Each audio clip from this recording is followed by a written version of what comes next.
De acá en más, con María O'Donnell. un tutorial para tiempos complejos. Bueno, el gobierno llega a las elecciones en una situación muy delicada, muy golpeado por dos temas de altísima sensibilidad. De un lado, el tema de la inflación, que es el factor de preocupación número uno en la opinión pública, razonablemente, porque vamos hacia un año de un 50% de inflación.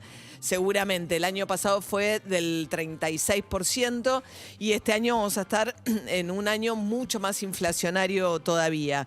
El número de octubre fue del 3,5 a pesar del congelamiento de precios de 1.400 productos de alimentos y bebidas, a pesar de esa que obviamente impacta sobre un universo muy acotado. De hecho, alimentos y bebidas subió casi a la par que la inflación promedio, empujada sobre los frescos que quedan afuera estos acuerdos. Me refiero a zapallo, tomate, banana, lechuga, etcétera. Lo que más subió fue vestimenta y calzado, y también restaurantes y hoteles, que son algunas de las actividades también que se van retomando post pandemia. El otro tema súper delicado de la agenda tiene que ver con el tema de la inseguridad, otro crimen en el conurbano de la provincia de Buenos Aires, en este caso en José Cepaz. José Cepaz es, junto con Florencio Varela, el municipio de mayor pobreza del conurbano.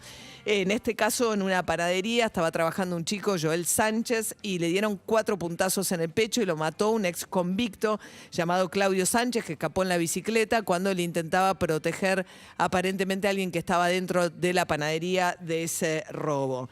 Y así se metió, como se había metido, digamos, después del domingo, el crimen del kiosquero de Ramos Mejía, todo el debate sobre la inseguridad en la agenda. Ayer Kicillof, en el acto que compartió el Frente de Todos, con la presencia de Cristina Fernández de Kirchner, que reapareció después de su operación, no habló en el acto, pero estuvo presente. Ahí dijo Kicillof que la oposición está haciendo un uso electoral. De hecho, si uno ve lo que pasó en las últimas horas y el recorrido además de muchos de los dirigentes de la oposición, no solamente en los actos, sino por algunos medios de comunicación, hubo un endurecimiento fuerte del discurso, planteando, digamos, todo el discurso más punitivista de subir penas, de no permitir las salidas anticipadas en caso de beneficios por cursos o cosas que se hagan dentro de la cárcel, todo el tema de subir la edad de imputabilidad, etcétera, que estuvo muy presente en todos los discursos de la oposición, tanto en actos como en los medios de comunicación.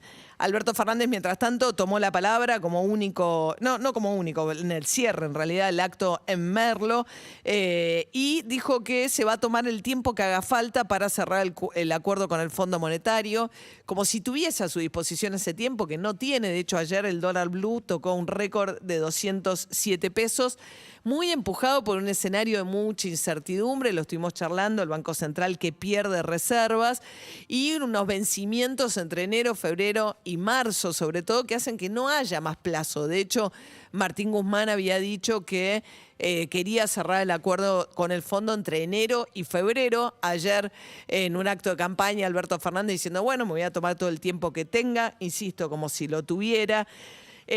Habló también acerca del crecimiento de la economía, dijo que en septiembre los salarios le habían ganado a la inflación. Es cierto que los trabajadores registrados con la la reapertura, la paritaria, un poco recuperaron mínimo frente a la inflación en septiembre, no así los trabajadores del sector informal, que les cuesta mucho más en un contexto inflacionario ir a la par, que la evolución del salario vaya a la par que la inflación. Ayer la CGT armó su nueva conducción pensando también en el día después, porque la gran preocupación a esta altura es ¿qué va a pasar el lunes? ¿Qué pasa si en efecto la oposición hace la elección que espera hacer y termina siendo el bloque más numeroso de la Cámara de Diputados y si termina quitándole por primera vez desde la democracia la mayoría y el manejo del Senado al peronismo?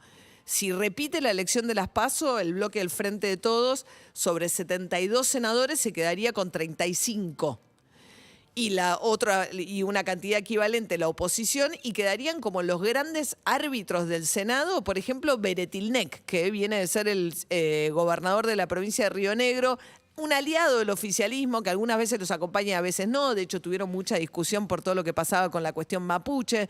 Entonces, en situaciones de mucho equilibrio, unos poquitos senadores o diputados pueden terminar siendo como los que inclinen la balanza, qué es lo que va a pasar en el Congreso en los próximos 2 años. Pero la pregunta acerca del poder de Alberto Fernández, ¿qué va a pasar con la coalición de gobierno? Después de las PASO fue un cataclismo, la pelea entre Cristina Kirchner y Alberto Fernández, que ahora terminan con esta foto de la unidad. Pero faltan 2 años por delante, la CGT ofreciéndose ayer como un bastión del gobierno de Alberto Fernández, diciendo además que están en contra de algunos de los proyectos que la oposición prometió empujar en el Congreso en caso de que obtenga estos números, caso, por ejemplo, la modificación del régimen de la indemnización. Dijo Pablo Moyano, que ese fue otro dato muy importante, la llegada del moyanismo a la conducción de la CGT. Dijo Pablo Moyano, que va a ser uno de los 3 conductores con este nuevo triunvirato.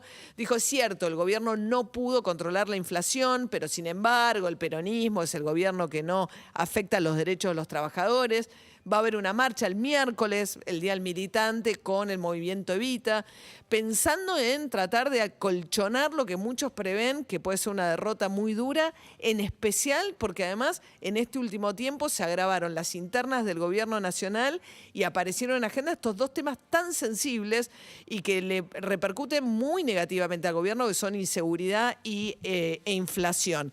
Y el gobierno aferrado a la posibilidad de que aparezcan esos 2,5 millones de votantes que no fueron a votar en las PASO y que podrían, digamos, si se dan las mejores previsiones del gobierno, achicar un poquito la diferencia si aparecieran a votar y si fueran a votar por el gobierno, que tampoco está dicho que eso ocurriría si es que sube la participación electoral. Por ahora, la que suba la participación electoral es la única esperanza que tiene el gobierno para que la derrota no sea tan dura como la que ya tuvo en las PASO, en las primarias de cara a estas elecciones legislativas.